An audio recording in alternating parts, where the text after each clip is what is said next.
होठावा के ललिया कानावा के बलिया लेके गइल चाहे ना करा।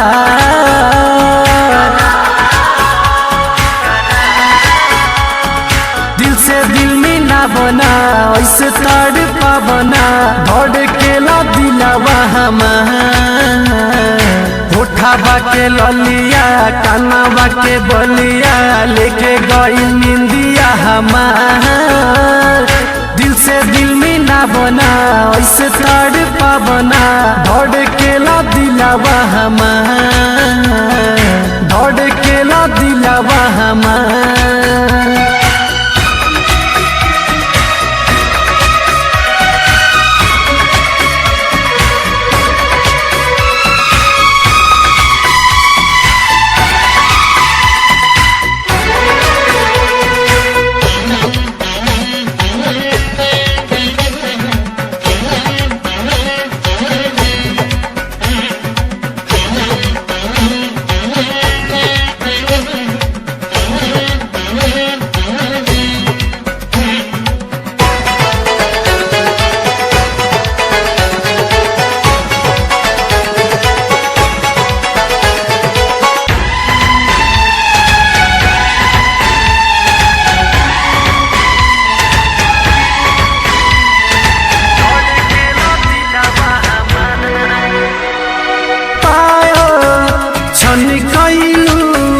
मोरा दिलवा के धर कइलू मनवा ना बस में जाने कैसन जादू तू चलैलू।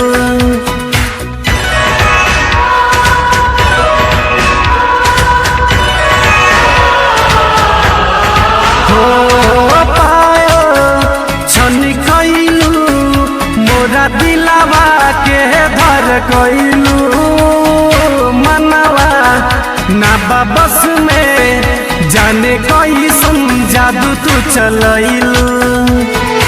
अखिया के काजरा केसिया के गाजरा ले गइल निंदिया हमार।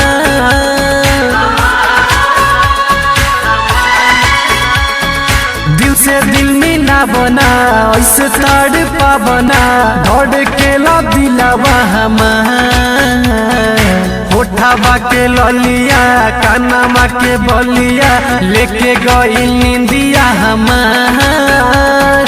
दिल से दिल में ना बना ऐसे तड़ पावना धड़केला दिलवा हमार।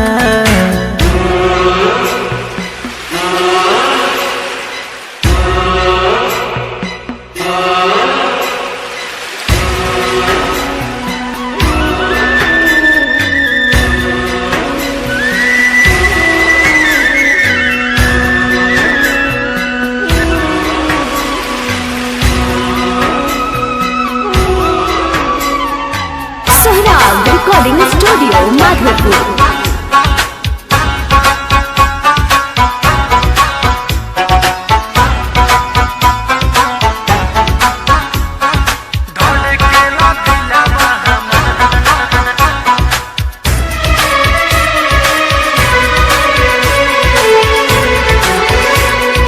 अखिया तू मिला के गोरी हमसे जब शरमैलू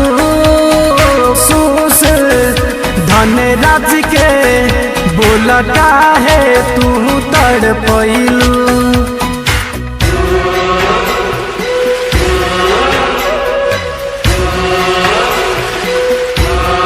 हो अखिया तू मिला के गोरी हमसे जब शरमैलू भोला बिकी राज के बोला काहे तू पावेलू। प्रेम पुजारी के दिलवा के जाड़ी के जात बाड़ू कहाँ बाए जा।